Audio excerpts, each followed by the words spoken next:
We're live on Ball Talk. Coming up shortly.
The gym. My old stomping grounds. Hank Patterson, Fly Fishing Guide. Riley Smith, tight end. Yeah, I appreciate that. Hey, you wouldn't happen to be the kicker? No, tight end. Again, thank you. I'm looking for a kicker for Lithia Ford's fall kickoff sale. But you're not the kicker. No. Yeah. Nah, the kicker's probably taller. In a lot better shape. So, okay. What position do you play? Tight end. Squats. Yeah. Try it sometime. Hey, Forrest here. Nothing like getting paid. And with ICCU's mobile app, I can deposit checks or accept Zelle payments so the money hits my account fast. I just wish there was an app for mowing the rest of these lawns. Get ready for the time of your life at Circa Resort and Casino, Las Vegas's newest destination for fun, featuring the world's biggest poolside tailgate party with 3 levels of action, 6 pools, and a 143-foot screen. The fun is always on deck with all the games all year long. Stadium Swim, located in downtown Las Vegas on Fremont Street. Book the time of your life today at circalasvegas.com. RowPaint.com is going all in this season with an all-star lineup. It's Coach Leon Rice and Andy Rowe.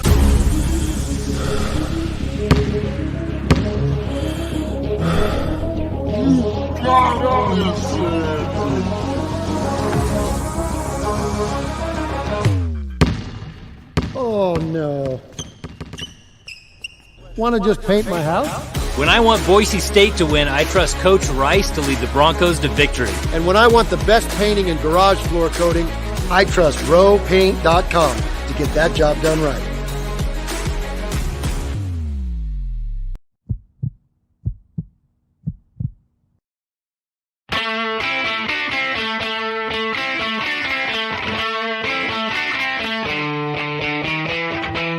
It's time for Ball Talk with Sanford and Johnny. From what's happening on the Blue at Boise State to the Mountain West and beyond.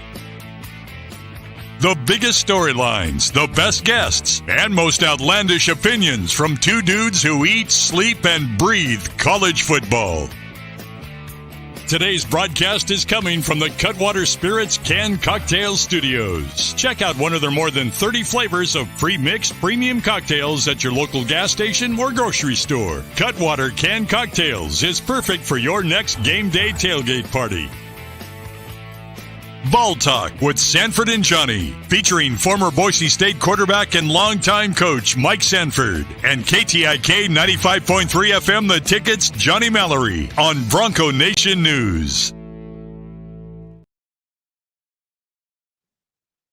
12. We appreciate everyone's patience for not having a ball talk last week, but we are ready to go like you have never believed. An episode of Ball Talk is ready to go. Johnny Ballgame, thank you for joining us. Mike Sanford, appreciate you. You got your Nuggets gear. Joker, number 15, the altitude, Mr. Denver Nugget. Coach, I've been waiting all day for this. Long day for me, long day for you. These Mondays are marathons, but there's just too much to talk about. How you doing, Coach? Hey, man, Johnny, when I watched that the intro video, a couple things just stood out to me. First off, I got a little teary-eyed, man. It's been a journey. This is my first media, first thing that I've ever done was with you right here on Ball Talk and Bronco Nation News, and it's been such a fun journey.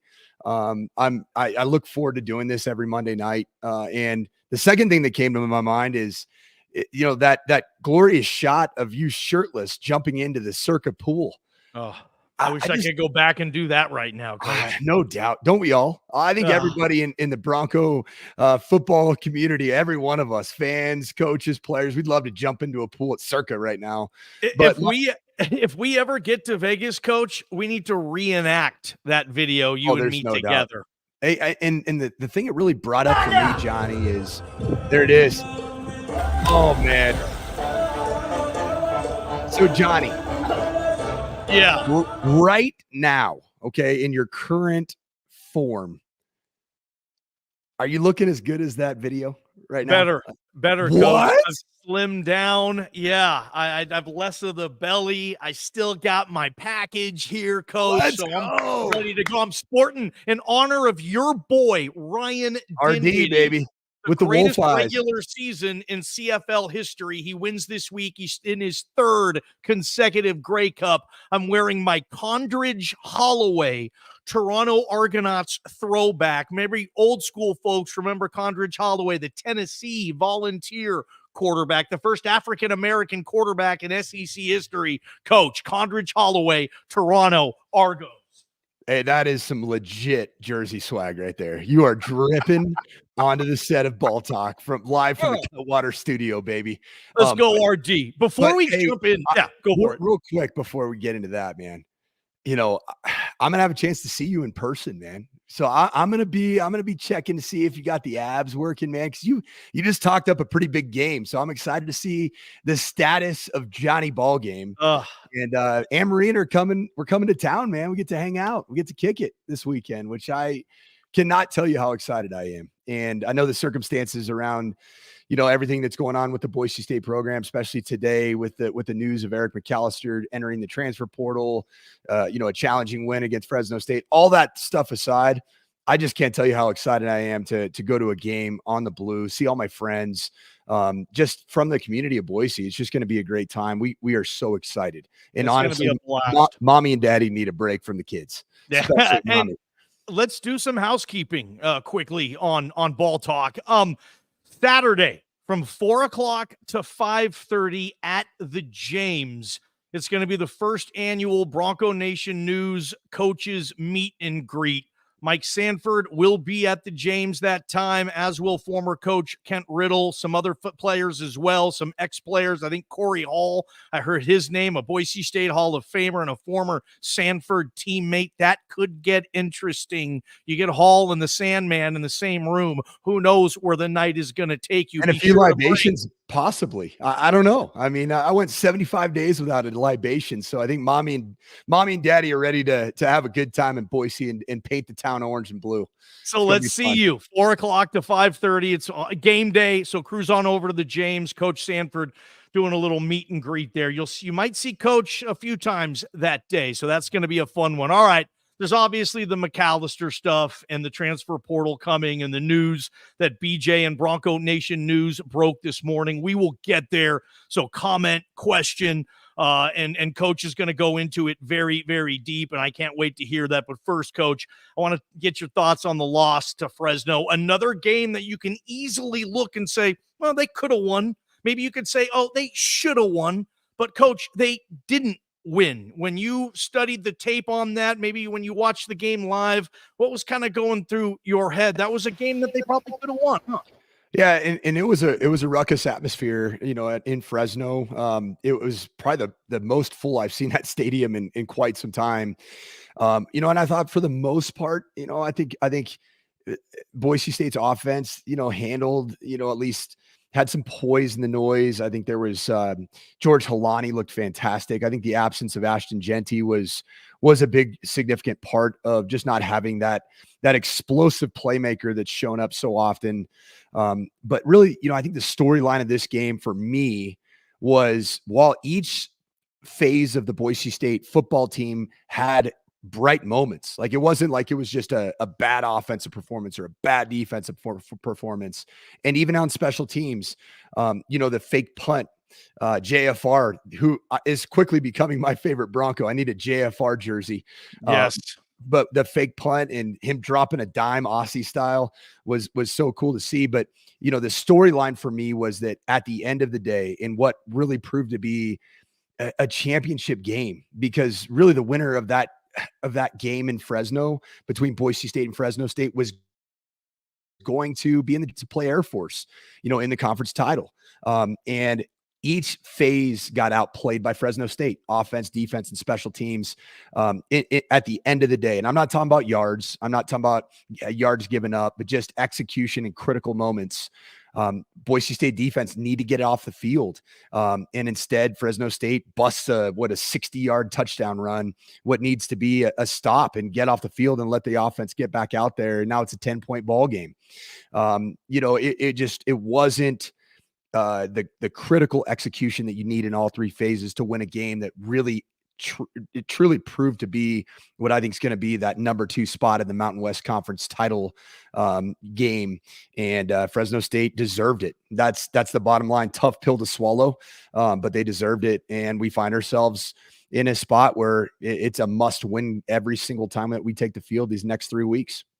It feels to me like a lot of the fans, and I'll just speak from my listeners on Idaho Sports Talk, feels like a lot of them, the last thing they even want to talk about is, hey, we got to win out. Then we can get to some type of bowl game. We can save this. It feels like for the fans, there's no saving this season. I know the coaches and the players feel differently, and they have to. Are you noticing, is it the same problems every single week? And how maddening is that for coaching staffs when it is the same issues every week? Or are some problems being fixed and other problems beginning? So it's just like, you got a leak and you plug this area of the leak and then another leak happens. So you're plugging this and you just find out with your football team coach, it's just a constant plugging of leaks and fixing issues. And if you get one fixed, another one's going to pop open. What are you noticing collectively as a team? And 9 games in, you got a sample size now. Is it repetitive? Are they new? What's your assessment there? I think the one consistent piece has been this team has been in just outside of the Washington and Wyoming and South Dakota games. So you're looking at 6 games have come down to 1 possession.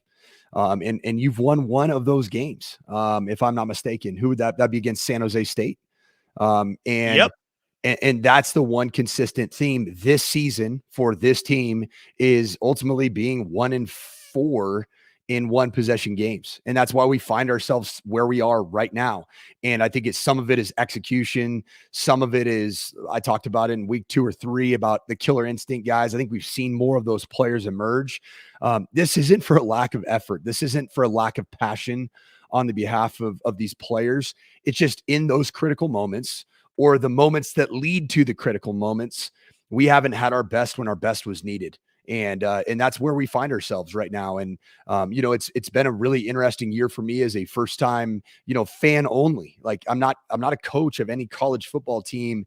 And this has been a strange year, to be very candid, with regards to just this team and watching the what I believe to be a top level talent in the conference. And I think that's going to play out with this transfer portal stuff. And I hate to say it, but that's the reality of college football nowadays. I think there are Power 5 players on this roster. But for whatever reason, the parts individually aren't really coming together to make a really powerful, potent, finishing win games, sum of all parts. And that'd be the storyline for me of this season is particularly those 1-4, that 1-4 record in those 1 possession games. Yeah, at some point you don't get to sit there and say, "Hey, we're close. It's gonna pop at some point. We're right there." So few coaches, and you know this in this profession, you don't get time for it to pop. The "Hey, we're so young" excuse might work for a few weeks. It's tough for that to work for an entire season, especially when you're coming off years that were below the standards of the program that hired you, standards that you helped set.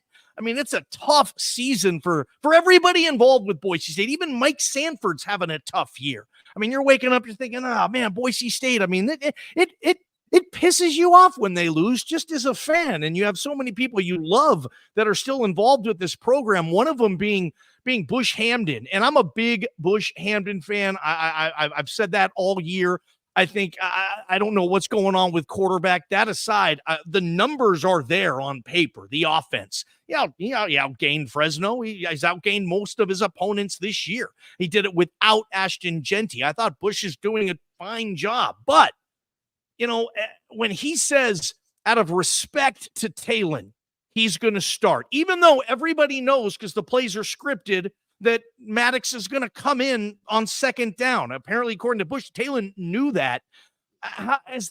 Do you get where he's coming from saying that's out of respect? Because you can flip that and say it's almost disrespectful to say you're going to start, but hey, you are coming out after the first play. Well, a quick reminder is that I'm not in the meeting rooms. I don't have any conversations about what's going on the inside within those four walls of that tremendous facility there at Boise State. So I don't know all the dynamics that are going into every decision that's made relative to the quarterback position, but as a fan, as a former coach, it is puzzling, with regards to, where are we at? Like, is Maddox Madsen, is he the quarterback that we believe is going to win these next 3 games, put us in a potentially a spot to be able to be back in the Mountain West, title picture? I don't know. Talon, it sounds like the opening play, listening to the press conference that Talon was in for, was a mid-zone read. So typically that's you read the 3 technique, and then you do run between the tackles. If the 3 technique pursues the outside zone handoff at the mesh, you make that decision. And ultimately the read lent itself to being a handoff. And then all of a sudden here comes Maddox, and the amount of snaps that he got were clearly a lot higher than Talon Green. So, I can't quite figure it all out. But once again, I'm not there. I'm not in the facility. I'm not in the meeting rooms. I'm not at practice. I don't watch the film. Like, watching TV versions of film, which is what I watch. You don't see all 22. You can't make rational decisions. But one thing that I think I can see, and we all can see, is that since this has gone the back and forth, 2 quarterback situation, we've lacked an identity of just who's the finisher, who's our starter, who's our quarterback. Like, I know that's such a simple thing to say, but I think there's a couple teams that are dabbling with it, UCLA being one of them. And even watching their game against Arizona, I was thinking the same thing. I'm like, man, who's UCLA's quarterback? Like, they keep rotating, Garber's in and out, and number 9 comes in. I'm like, man, the freshman sensation. Well, no, he's not even a part of that anymore. Okay. No pun intended. Because he threw pick 6s in 3 consecutive games, which is not usually a great formula. But I'm seeing several teams do this, and it might come alive in fits and starts. But looking at it holistically now, over really since the UCF game, I think that's the first time we saw the sprinkling of Maddox Madsen in must pass situations. Man, I'm struggling, because you think about it this way, right? The message was sent to Talon early in the season, in the UCF game: we need to pass to win this game, so we're going to put Maddox Madsen in. What does that do to his confidence? We've already discussed that on Ball Talk. But then even more, now that you're putting Maddox Madsen in those situations, and you put him in against Fresno State in what became must-pass football for a good chunk of that second half, and he doesn't perform well, and then it becomes even more kind of head scratching, as opposed to if you do play one quarterback the entire time and you just live and die and ride or die with that quarterback, and you develop it around their skill set, then I think it's a little bit more easy to maybe fix the problems. But right now, that's what I see is the challenge is fixing the problem. Is we've labeled Maddox as our passing quarterback, but then, there were 4, 5, 6, 7 passes that very easily could have been picked off. Like, that's a reality. DBs can't catch, that. Yeah, but some of them can. And when they do, it sucks if you're an offensive coordinator. And so that's where we find ourselves right now is like, okay, so when Madsen's not throwing the ball well, then do you put Talon back in? You've already told him essentially by this decision that the passer is Madsen. And so it's a precarious situation to be in, to say the least. You're giving me your boy, what's the name? Cliff Kingsbury. Sorry, you're giving me Coach Kingsbury flashbacks on this of the 2020 NFL draft in your spread right now. That's a nice house you're set up with. Let me go back there, Coach. No, you remember Cliff Kingsbury's pad in the 2020 draft? Yeah, he had a $7 million pool that looked out over Los Angeles or wherever he was at. I think it was Phoenix. No, that was yeah, no, you're right, over Phoenix. But then I think it was McVay had one as well. They were had dueling insane houses. My backdrop is Christmas lights that Anne Marie decided to hang up in early November, which I personally am struggling with, because can I at least enjoy the month of November and the Thanksgiving festivities? So I was able to keep one inflatable Thanksgiving item up in our yard. So that's all I got. The whole house is completely decked out for Christmas already. Yeah, we're one of 49 days away. Don't think I don't know how many days away we are from Christmas. Your kids. I mean, you can't, when you're a kid, the way you count down Christmas, absolutely. You hear about that every day. All right, Coach. Let's get to our Bronco Brew coffee mic drop. Coach, I think we probably know where you're going here tonight. Bronco Brew coffee. You can talk about them in a second as well, but first, have at it. The mic drop. Bronco Brew coffee will be, I think we're going to be handing out some Bronco Brew coffee from the tailgate. So we'll give you some more information on socials. I appreciate their partnership in sponsoring the mic drop. Great. NIL, shocking, which is going to be my topic for the mic drop tonight. So everybody obviously is having the debate. It's happening right now at Jake Dickert at Washington State, who's lost 5 consecutive ball games. And it's happening right now in Boise, Idaho, with Eric McAlister announcing his intentions to enter the transfer portal in December.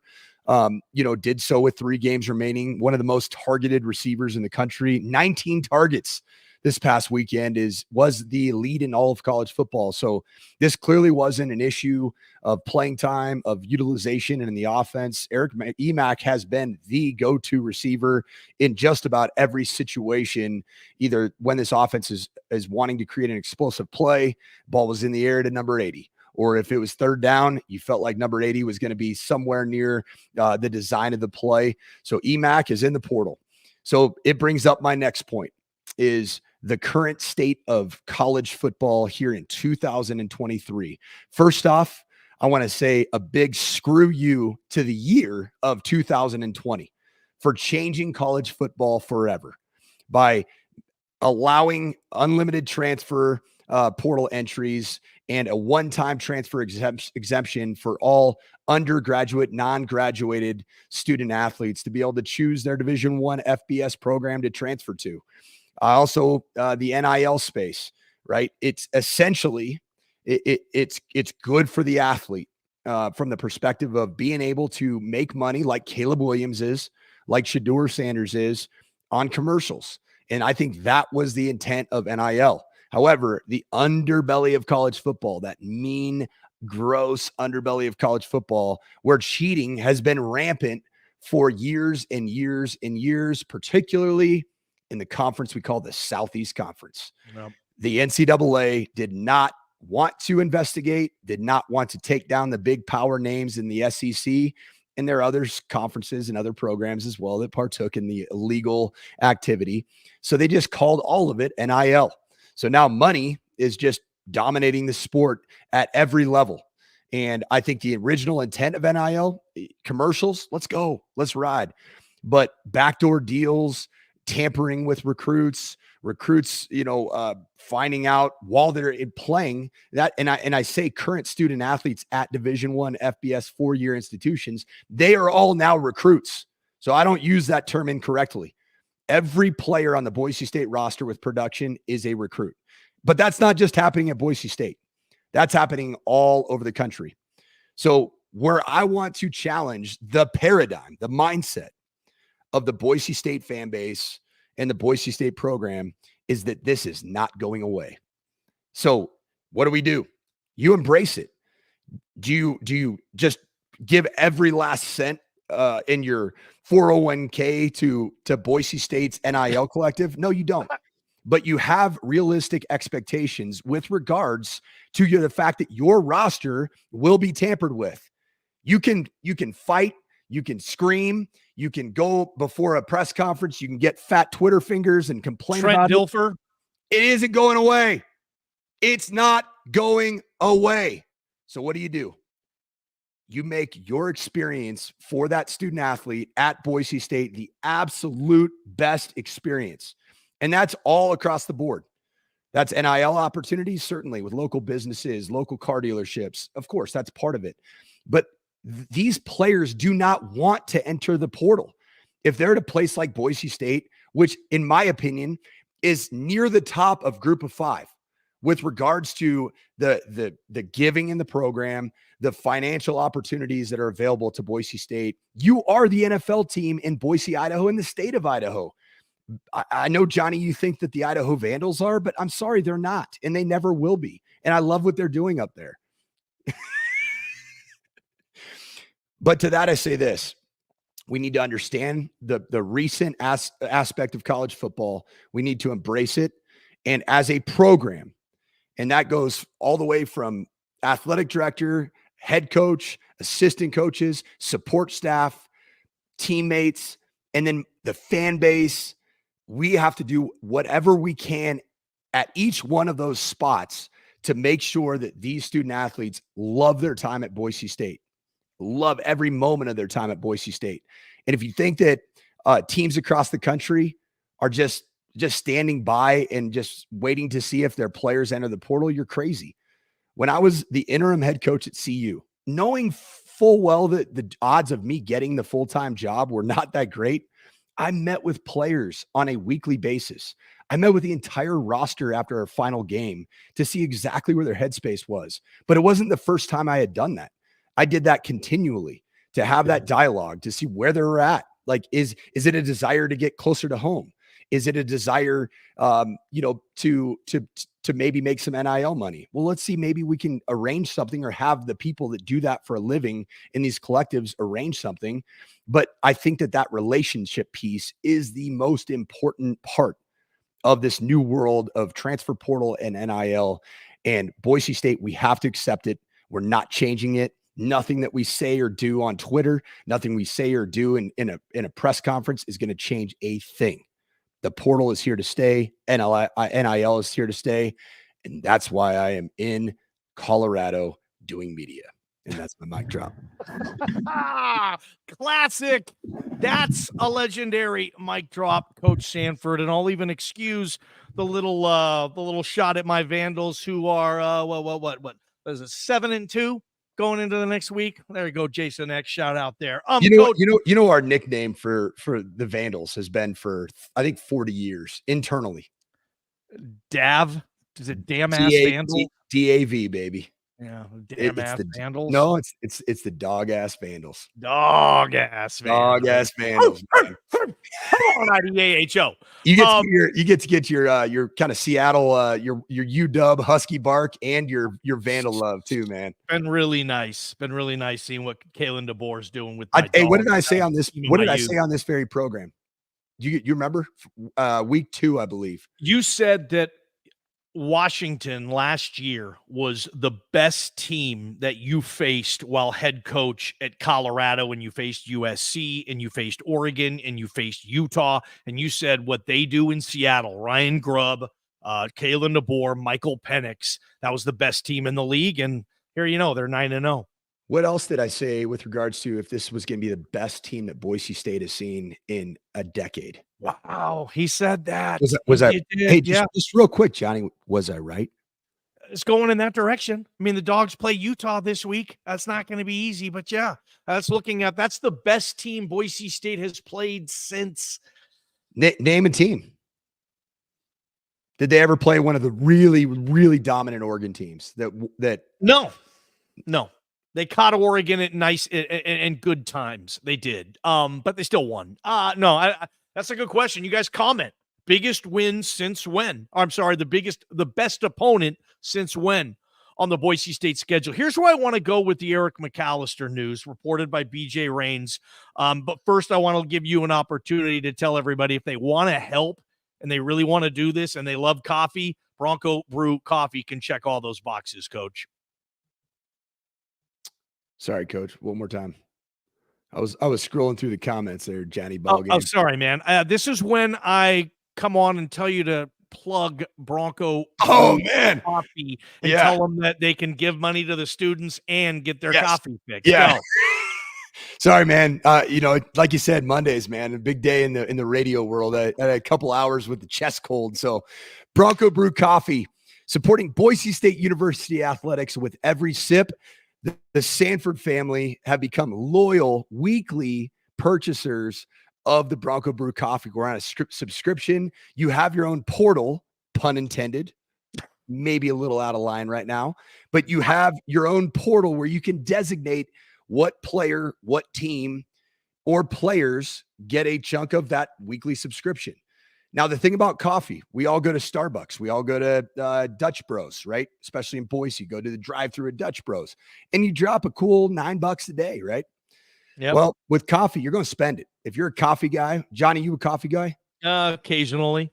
More of an energy drink, but I love Bronco Brew Coffee. Coach. Not a real Seattle guy, not a real Northwest guy. Because if you were, you would drink 17 cups a day like I do. And I drink this Bronco Brew Coffee every morning, and the proceeds go to Boise State athletes. Pick your team, pick your athlete, sign up now. And if you don't, we'll continue to lose players.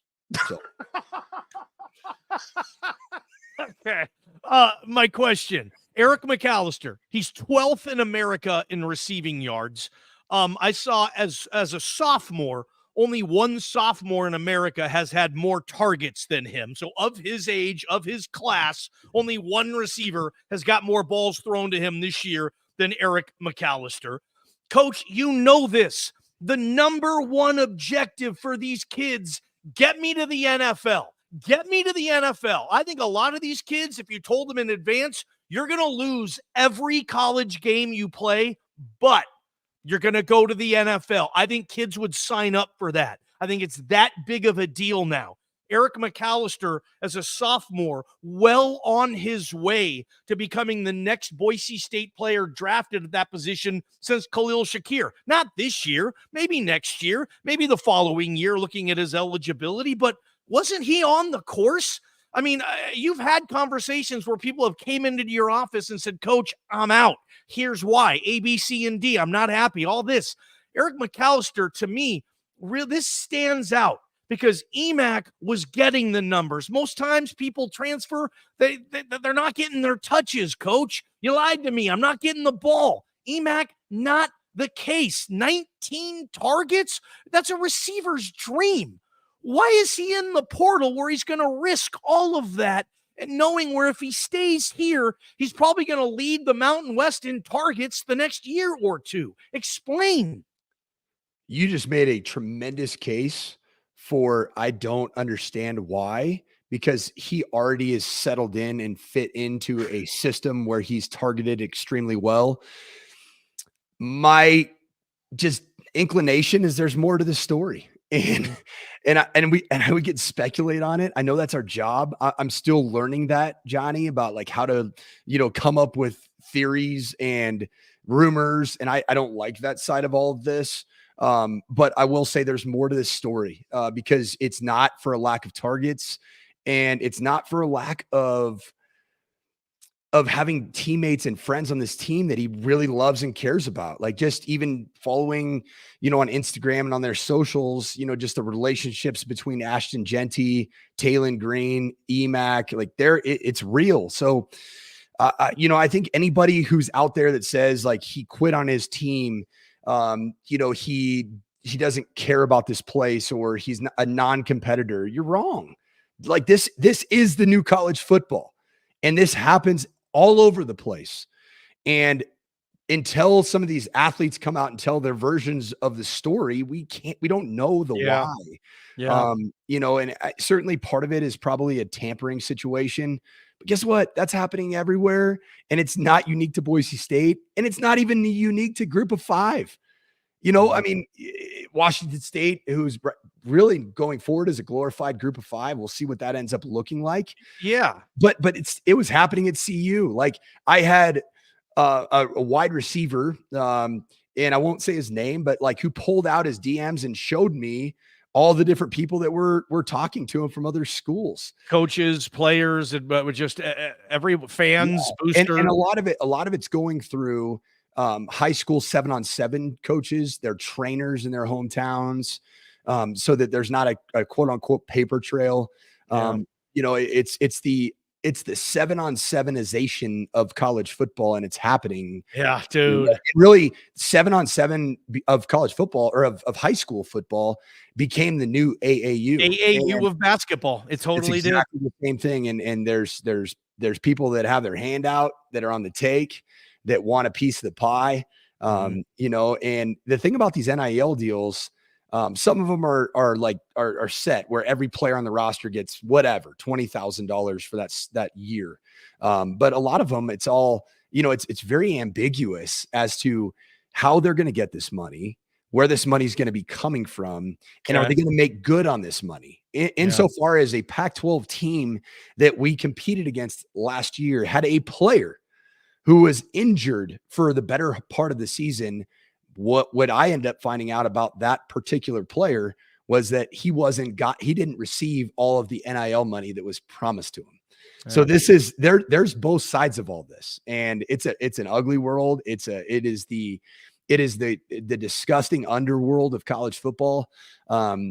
But it's happening everywhere, and it's happening to a ton of student athletes. It's happening at Fresno State right now. Fresno State, that running back that squirted out and busted 60-yard touchdown run to seal the game, essentially. Like, you don't think that people are sliding into his DMs after they saw that highlight and his speed in the open field? Dude, it's happening everywhere, Johnny. So Ashton Gent, I mean, when you even think about that, and maybe we'll get there in a second. I wanted to stay on one thing with I don't know real quick. I don't know. How people in high demand, a lot of head coaches, you give them a phone call and on their Apple phone, it rings through, and then all of a sudden you get this voicemail is full and is no longer receiving messages. Yeah. That's probably what Ashton Gent's inbox looks like right now on whatever, whether it's Instagram, whether it's Twitter, whether it's TikTok, Snapchat, like all of his inboxes are full and cannot receive any messages, because I think they're probably investigating how many different messages are going to one human, because the value on that young man is out of control. 7 figs, coach. I mean, someone easily will pay $1 million a year for Ashton Gent's services. Yes. Yeah. And it's a 1-year deal, right? Yep. I think he's gonna go to the NFL after his junior year. And frankly, I would used to say, back in the day, I'd say I'll play all 4 years, but at that position, you got to strike while the iron's hot. You got to get paid in college now if you're a great running back, because the money won't necessarily be there in the league. You need to get your money in college. It's crazy even to think, but that's the world that we're living in. And back to McAlister real quick, because what? Fine gentleman, Harold Bolzac, said, so Boise State is a farm club now, I suppose. Harold, yeah. I could even maybe call you by your nickname, Harry. I would say this. I would say that every school is a farm system, unless you're Alabama, Georgia, Oregon. They all are. That's college football. It's not Boise State. It's not Group of Five. It's not Mountain West. Everybody is available all the time. And especially if you haven't used your one-time transfer exemption. I think there's something too, Coach. I mean, maybe it's also with McAlister, and I mean, if Eric McAlister, as far as I know, has little to no NIL deals. Like, he was passed over on the NIL. TG10's got the truck. Ashton's got a car. We all know about that. I haven't heard EMAC having much of this.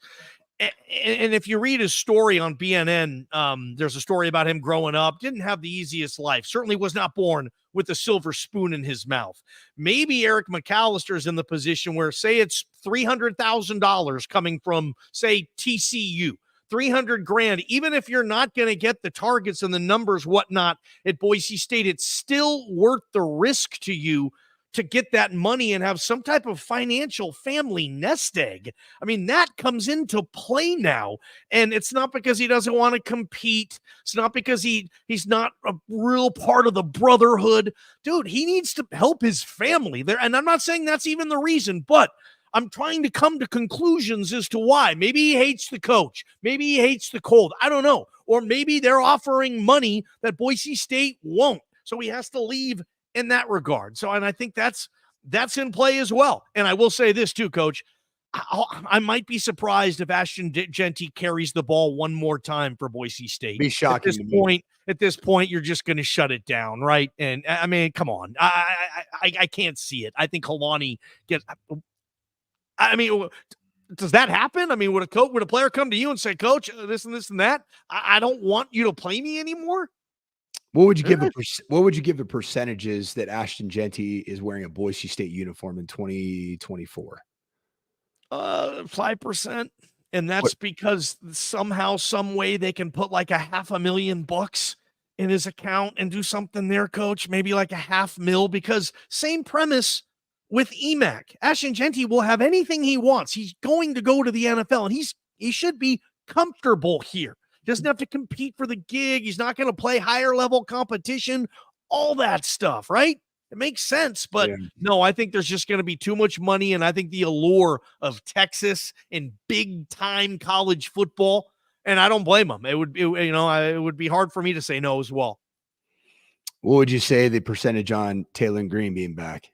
No way. I mean, if Mad Dog leaves, okay. If why would Mad Dog leave? Right? He thinks this is his gig and he's a freshman. He's totally happy. So he probably won't. It would have to be if Mad Dog leaves, then TG10's like, but still, is TG10 going to believe anybody when they say you're QB1? It's your team. It's your offense. We're building this thing around you. No, he's not going to buy that. TG10, for me, he's gone December 4th. I don't think he plays in a bowl game, even if they get to one. You know how that goes now, Coach. Nobody's playing in bowl games anymore. If you're in the portal or you're going to the portal, you have to get to the portal as soon as possible. You can't fart around with the Barstool Bowl, right? I mean, So I would be shocked if those guys are back. But hey, maybe it's not too late to get the money and to do what these other schools are doing. Coach? This is a really well thought out and just really well written post by Dana Strong. To each their own. This version of college football is not going to be very interesting to me anymore.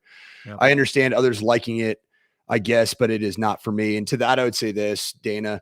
I finished up last season at CU with almost the identical sentiments. I felt very similar just about the state of college football, until I sat down for my first college football Saturday, and I couldn't get enough of it.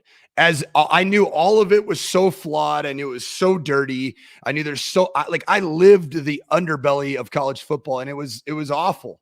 But man, you were watching Dion too, the worst, right? You're at the sleaziest, skeeziest, scuzziest, dirtiest NIL look at us program, and you're still digging it.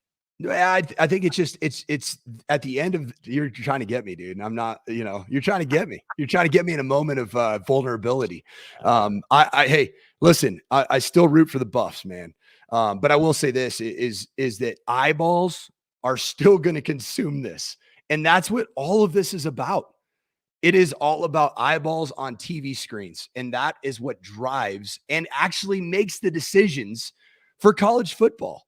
And it's not going away anytime soon, all of this, but at least I am. And I know I'm a college football lifer. I grew up in it. But as much as all this stuff's happening, as much as the rosters are different every year, you're like, man, what about the guy I rooted for 2 years ago? Where's he at again? Yeah, I mean, that's college football now. He's a fourth-year freshman. Okay, all right, and you still turn it on Saturday, and it's still freaking magical. As much as I hate it, I freaking can't stand it, and it's still freaking magical because of the uniforms, the traditions, the rivalries, the games. You're gonna coach again. I can tell. Get out of here, You're man. gonna coach Get outta again. here. You can't stop it. You're gonna coach again. Hey, Ball Talk, Sanford and Johnny. We'll catch you in 90 seconds. Bronco Nation News is sponsored by Tommy Alquist and Ball Ventures Alquist, Idaho's premier commercial real estate development company. BVA projects specialize in office, retail, flex, medical, and industrial spaces located at some of the most strategic and visible locations in the valley. Need a developer? Looking for new space? Think BVA. At BVA, we are Idaho's developer. The Nicolason family and SON management have proudly been operating Taco Bell restaurants in and around the Treasure Valley since 1969. One of the first to make a 7-figure donation to the Lyle Smith Society, they've also stepped up their support of Boise State athletics with the Taco Bell men's and women's basketball endowed scholarships. The Nicolason family and SON management have committed at least $310,000 by 2026.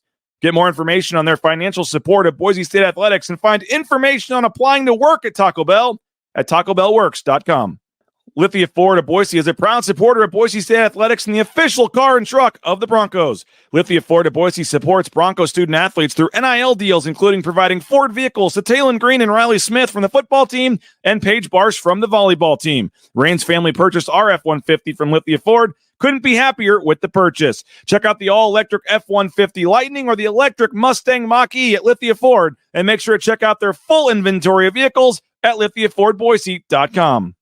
The Blue and Orange Store is the perfect spot to get all your gear for your next Bronco game. The Blue and Orange Store has official Nike apparel, including jerseys, shirts, sweatshirts, jackets, hats, and more. Wear what the Broncos wear and get it at the Blue and Orange Store, the second floor of the Boise Town Square Mall, or get free shipping on a $40 order online at theblueandorangestore.com.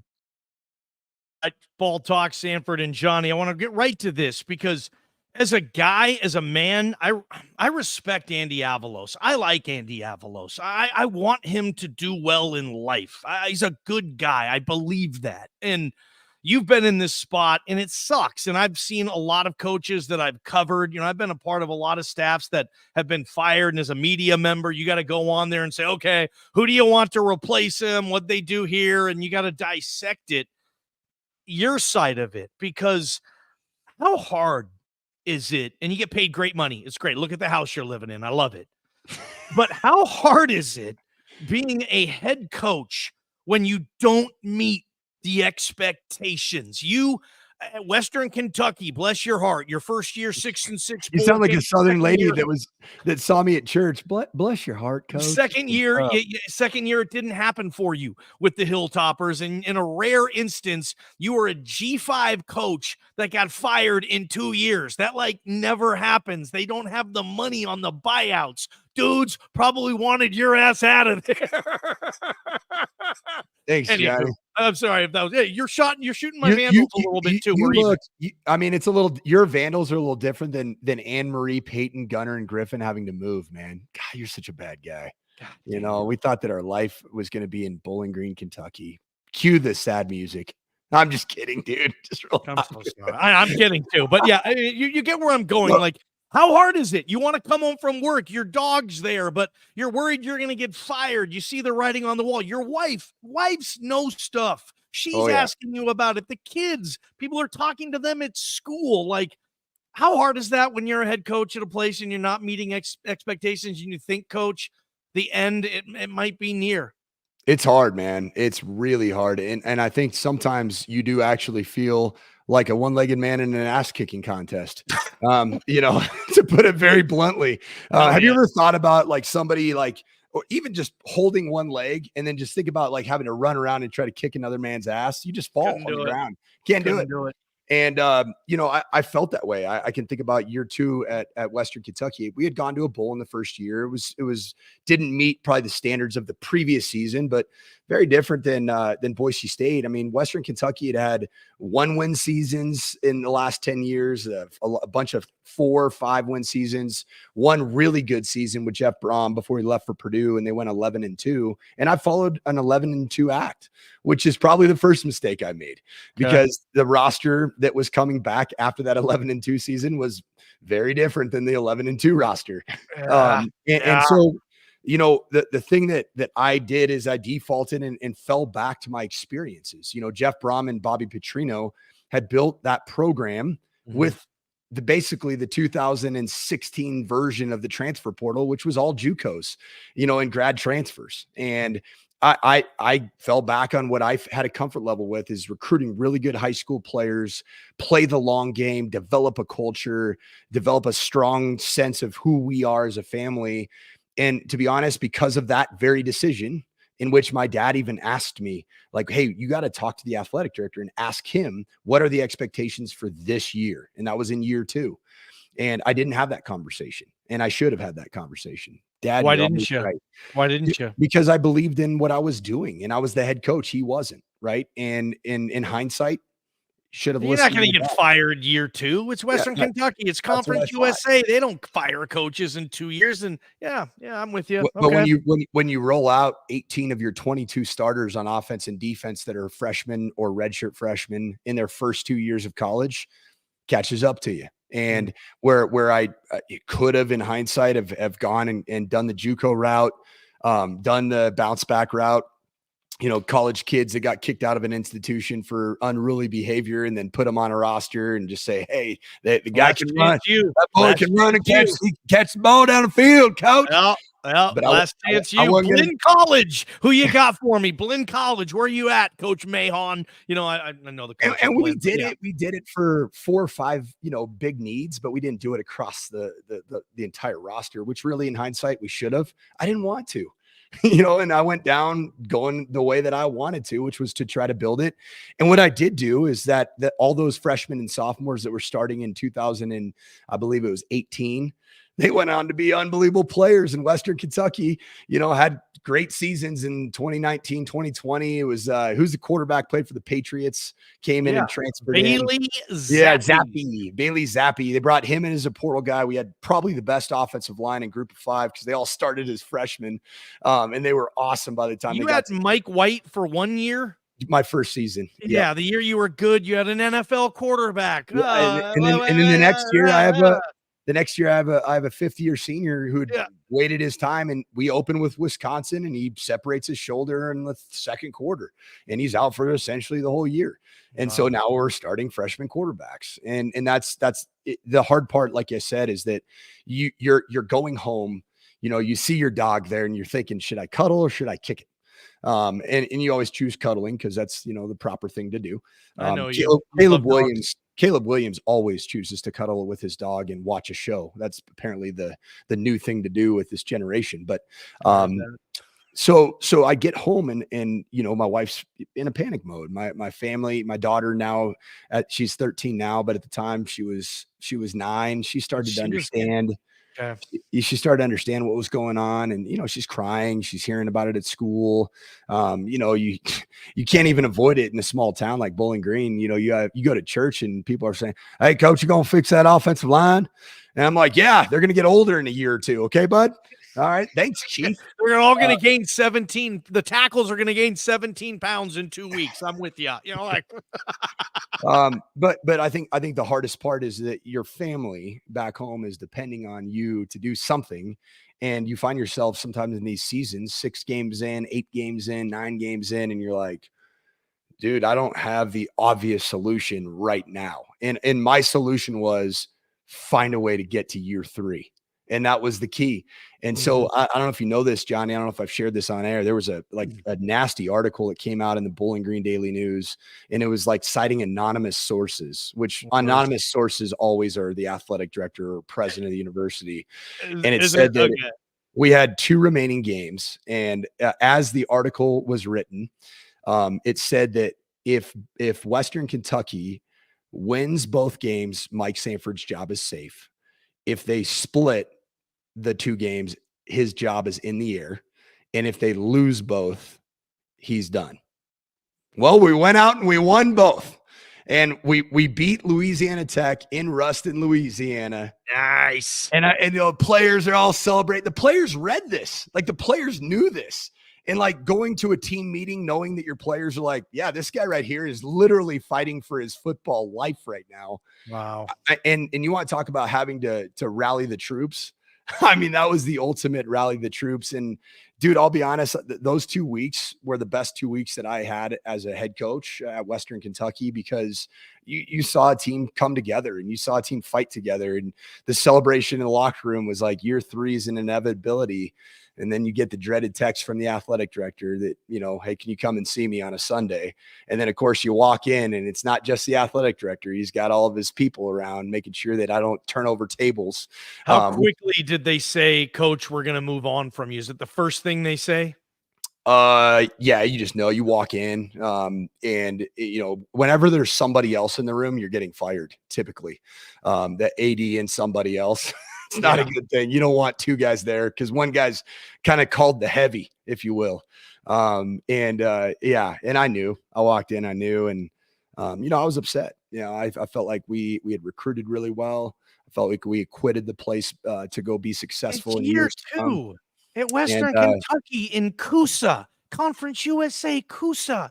It's a developmental league. I mean, I was pissed when you got fired after year 2. I couldn't believe it, man, because me and you go back with your time in Boise, and I was really pulling for you. I watched your introductory presser at Western Kentucky. You flat out get up and you say, we are going to win Conference USA, and we are going to get a bid for a New Year's 6 bowl game. I did it in Boise. We are going to the New Year's 6 at Western Kentucky. And I think probably the fan base was probably like, what? What's this? They probably didn't even know that existed there. But you came there and you said that at your introductory presser, like, we're going to the New Year's 6. I was pumped watching it on the Facebook stream, man. Yeah. Sweet. Yeah. Hey, but you know what? It all happens for a reason. And, like the last 4 years of my football coaching career were challenging, because once you get fired, it's a challenge, because to go back to a coordinator spot, or, my dad he went to Utah State as the running back coach for Gary Anderson, but going back to a coordinator spot, you feel like you're in a really interesting position, because you've been a head coach, and the head coach on that staff knows that you've been a head coach, and they know that you have particular gifts and talents. So it makes your interaction with the head coach and the roster really strange. Like interesting dynamic. It was weird, man. And it was weird for, I think, the first 3 years, both at Utah State and then at Minnesota. And, it just by virtue of what your career has been, you immediately become a threat potentially to the head coach with regards to, is this guy trying to get my job? And shoot, to be honest, after I got let go of Western Kentucky, I just wanted to be around kids, man. Like even right now, like I know it sounds weird, but I got let go at CU, and I'm coaching high school 3A football in the state. Joel Klatt's brother is the head coach, and you're his receiver coach. And why am I do that? Because I truly love being around this age group of young people. I mean, it is the only thing that I desperately miss. I love chalking up X's and O's. I love when a play works, like all that stuff. But what I learned through the years, is, the pats on the backs or the curse words are directed at you on Twitter, whatever it may be. Like that stuff doesn't truly matter. What matters is the relationships. What matters is the impact. And that's why I'm like, as long as I can continue to check that box, even at coaching high school football as a volunteer at a 3A high school that just won a massive game to secure a league title spot at 5-5 here in 3A Colorado Meade High School football. There you go. I'm happy, man, because I absolutely love just what coaching in its purest form can do. And go ahead, man. Sorry, man. I was thinking, by the way, 4:00 to 5:30 Saturday night at the James in Boise is the BNN first annual meet and greet with Coach Sanford, former Boise State players. But you're down to chop it up with all these people who watch Ball Talk every week. You're going to be at the James, and come one, come all. You know what? I just found out, and this is it might be a little embarrassing because I think I had 13 career pass attempts. I did hold for the highest scoring offense in college football for, I think, 3 consecutive years. But I have been asked by Darren College to do the blue chaos flag on Saturday night. So, Anne-Marie, I think she's going to join me up there. And I think it's going to be hilarious when the PA announcer says, Boise State backup quarterback, 13 career pass attempts, and a tremendous holder, is raising the blue chaos flag. You got to tell him to mention that in your bio. He was the holder of 3 consecutive Boise State teams that led the nation in scoring. I wonder, because they have to throw in your coaching as well. I mean, you're probably known for being the Fiesta Bowl winning OC more than a back. I don't know, man. They'll say both, obviously, but you're on both sides of it. I love it, Coach. So you're raising Coach Sanford. You heard on Ball Talk is raising blue chaos on Saturday night. That's and I get to bring a piece of Bronco Nation news, man. The B&N family's getting a chance to hoist that flag up, and it is a tremendous honor. It gives me goosebumps, even though I've never seen it in person. But just another opportunity to interact with this amazing fan base. And I know that there's a lot of weirdness surrounding this game against New Mexico as 25-point favorites or 26-point favorites. I know there's a lot of weirdness with what's going on, but I'll tell you this, there's no better place to be on a Saturday night at 8 p.m. in the country than at Albertson Stadium. And I can't wait to see Bronco Nation. So if you're on here right now, I can't wait to see you. And I can't wait to interact. Have you ever raised a flag before? Well, my wife would tell you that I have a flag problem. I currently own well over 50 flags, and I change them out in front of our house on a daily basis. Right. It could be a Packers flag supporting my boy Jordan Love. Could be the Nuggets flag right now. I like it. Got the Boise State flag up there on Saturdays. So I am a flag guy. My grandfather came over from Denmark. So when Denmark's playing in the World Cup, I have the Danish flag hanging up there. USA flag, multiple USA. I have the US soccer team flag, but I do not have an Idaho Vandal flag, and I never will. I can promise you that. That sounds like a future bet. We have a couple minutes left. Do we want to do Circus Sports Pick 6, or do we want to answer some mailbag questions, Coach? Let's do it. Which one? Pick 6. Okay, let's get into our I missed it last week, man. Last week we didn't do it, obviously. So 2 weeks ago, I don't know where you are on the standing. So let's just give our picks real quick on this, Coach. I'm going to start us off, and I like the under in UNLV versus Wyoming. The under is 51 and a half, right, Coach? UNLV scoring a lot of points against lousy teams. Bull ball in Laramie, I believe. This game could be played in Barry Odom's backyard for all I care. I think it's going to be close. It'll be under. Give me UNLV Wyoming, Coach, under 51 and a half. Where are you going? I'm going Bowling Green at Kent State. That game's coming up in 2 days, man. Bowling Green is middle of the pack in the MAC, and Kent State is having one of the worst MAC seasons with one victory on the season just against Central Connecticut State. Bowling Green is solely an 8-point favorite. Kent State is licking their wounds from blowing a 20-point lead against Akron, who is also 1-7 and now is 2-7, and Kent State is 1-8. I got Bowling Green lock will blow out the Golden Flashes of Kent State. All right, he's going Maction, Coach. I love it, man. All right, I'm going to get to the Big Ten. Michigan is a 4.5-point favorite at Penn State. Michigan. I like them. I think they're going to play well, even though everything that's going on. Penn State's just that quintessential Big Ten team, or that quintessential program. They can beat everybody but the best 2 or 3 teams in their league. And they're just walking and they're walking in slow motion when it comes to that. And I don't see Penn State beating Michigan. It's probably a whiteout. Beaver Stadium will be terrific, but Harbaugh's going to come in there with a fist that's shaped like a mouth, and he's going to have Michigan motivated. Michigan, Coach, they're going to beat Penn State by 5 or more points. Who you got next? I've got SEC football, the home of clean, ethical football, right? That nobody's ever cheated in the history of that conference. Just a bunch of good old boys doing things the right way in the Bible Belt. Alabama's going to Kentucky, and they are just 10.5-point favorites. Kentucky has struggled offensively, and Alabama has found something with Jalen Milroe. He is cooking. He is running. and he is the guy. And they are going to bludgeon the Wildcats. They're going to look more like the Wildcats. Alabama 10.5-point favorites. I got them. I'm going to the American Conference, but it still feels like Conference USA for me. I'm talking Rice at Texas San Antonio in the Alamo Dome for the Roadrunners, the house that David Robinson built. I'm taking Rice plus 13.5, and I'll tell you why.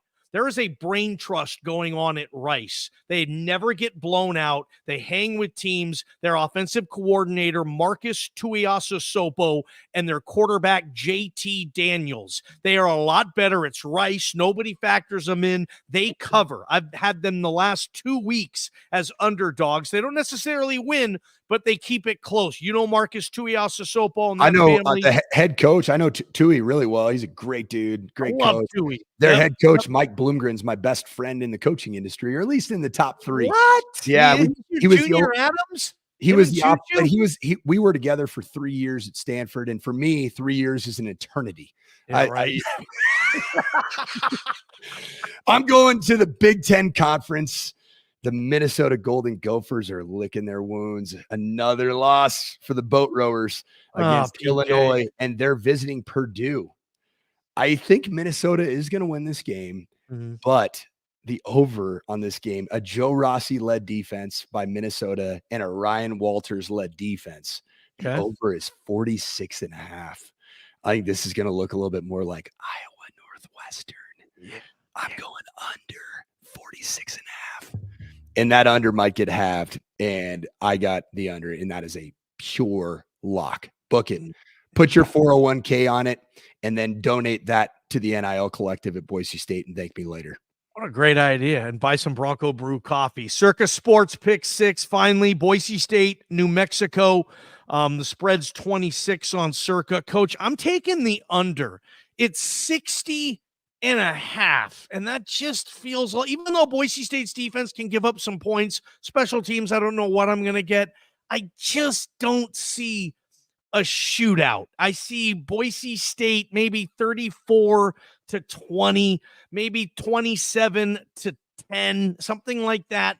I like the under. 60 feels like a lot, especially with this Boise State passing attack now minus Eric McAlister. I don't think Genty is going to play. I don't know what's going to look. I'm going to play this safe, and I'm going to take the under. Where are you going with Boise State, New Mexico?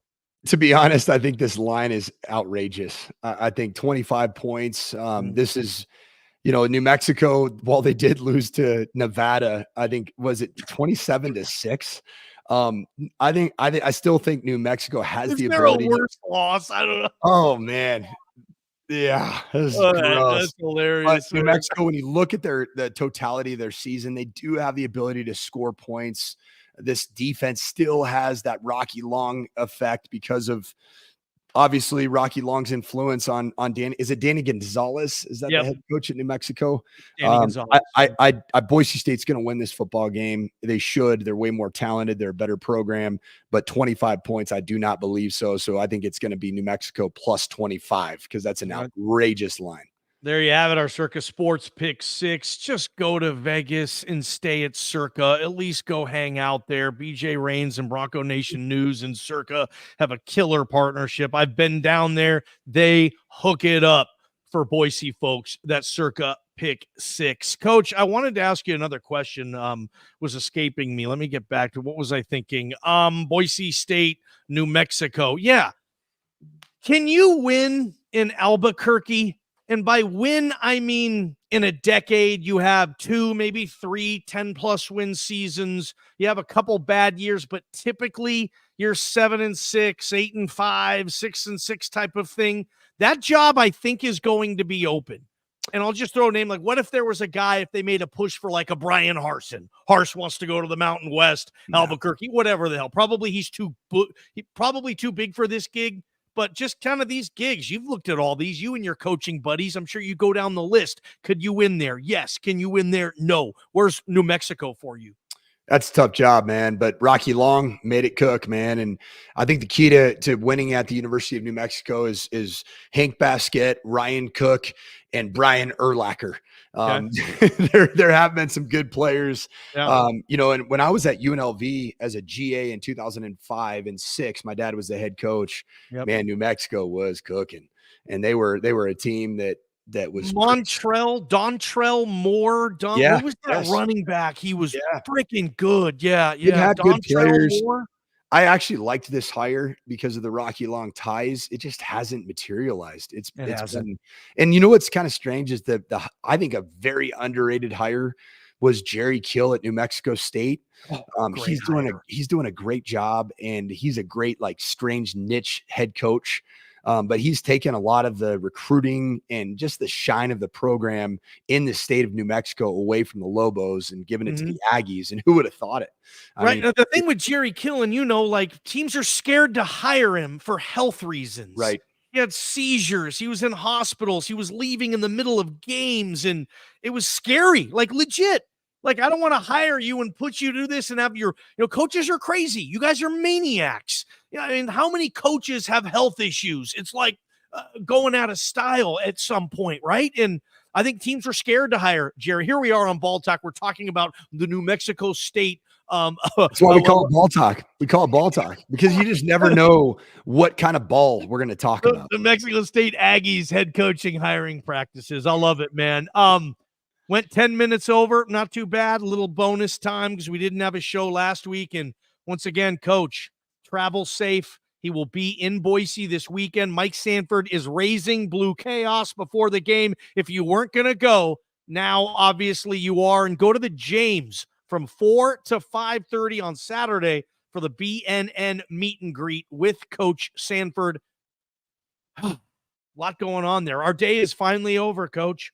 You better be there at Albertson Stadium, and please get those decibel levels to the level I need it at, because I need to raise that son of a gun. So I need some decibels. Bring the decibels. Are you going to do anything like raise the roof, fist pump, karate kick? Like, are you going to pump them up before you do it? Have you thought about this? Do you know me? I mean, you think I'm just going to be like, oh, here we go. Go Broncos. You going to be 100% sober? I may or may not be. Yeah. Play it by ear. Come to the James, right? If you're listening, come to the James, and we'll see. I love it, man.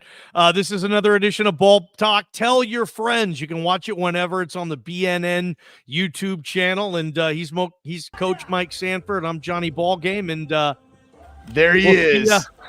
See you next time. Yeah. The muscled up Johnny Ballgame hitting the water. Let me see your gun show. What are you packing, Coach? Take your Jokic sweatshirt off. Can you match that? You want me to? I'm not popping the top on Ball Talk, man. I may or may not before the Blue Chaos flag is risen. We'll see. You have a tattoo, Coach? I'm yatted, Coach. I got yats all over. I got the hell yeah piece. I got the wrist piece. Got both shoulders done. I got my Frank Sinatra style microphone. My wife is dang near sleeve these days, man. Every time I'm like, oh, she's got another tattoo today. Anne-Marie's sleeved up. No, I wish, man. She gets sleeve. We'll be. I love the sleeve now. She's got it. She got to keep going because I love me a sleeve on a female. I was on a date once, and she was like, I thought it was gonna happen between us, and we were in downtown Boise, and I ended up getting this tattoo, and she got one too. We made it 6 months. Don't get a tattoo on a whim with a girl's initials that you'll never see again. But it makes for a great story here. God, my current girlfriend freaking hates it too, obviously, right? I should have made something up. Oh, it has another special meeting, but I told her one night it's a half a heart. And when we got married, I was going to get the other heart tatted on, and she has one too on her hand here. And then she was going to get hers, and we were going to match them together. And I don't even think we made it 6 months, Coach, but we did it that night. It was ridiculous. Well, luckily, Anne-Marie and I, in our dating life plus our married life, have made it since 2002. So 21 years strong, man. Yeah, 21 years strong. Well done. All right, Coach. Peace out. Enjoy.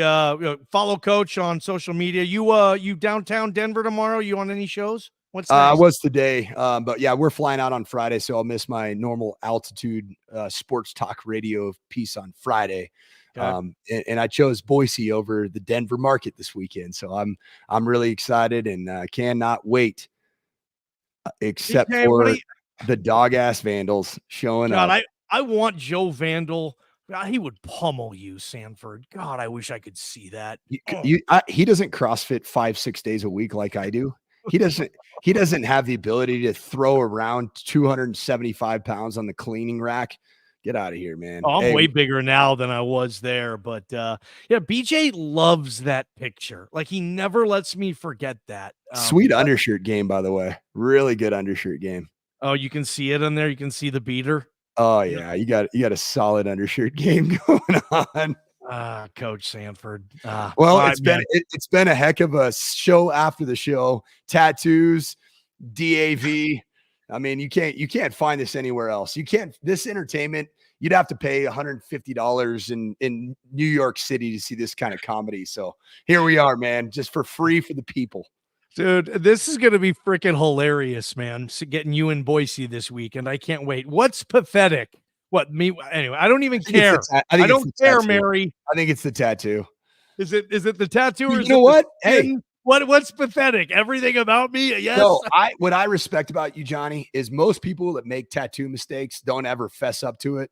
You just fessed up to it, to what's probably going to be viewed by over 2,000 human being eyes. So good on you. You're a real one. You fess up to your mistakes and you do it with incredible accountability. I absolutely love it.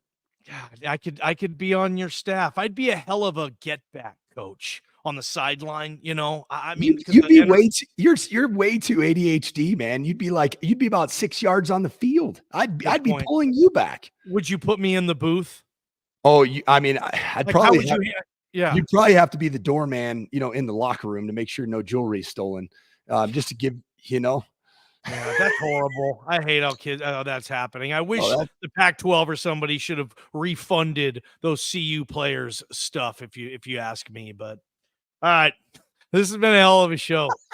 It's been something. I might have been good, might have been bad, but one thing I do know, Johnny, it's been something. Yes, I love ya. That's Ball Talk, Sanford and Johnny.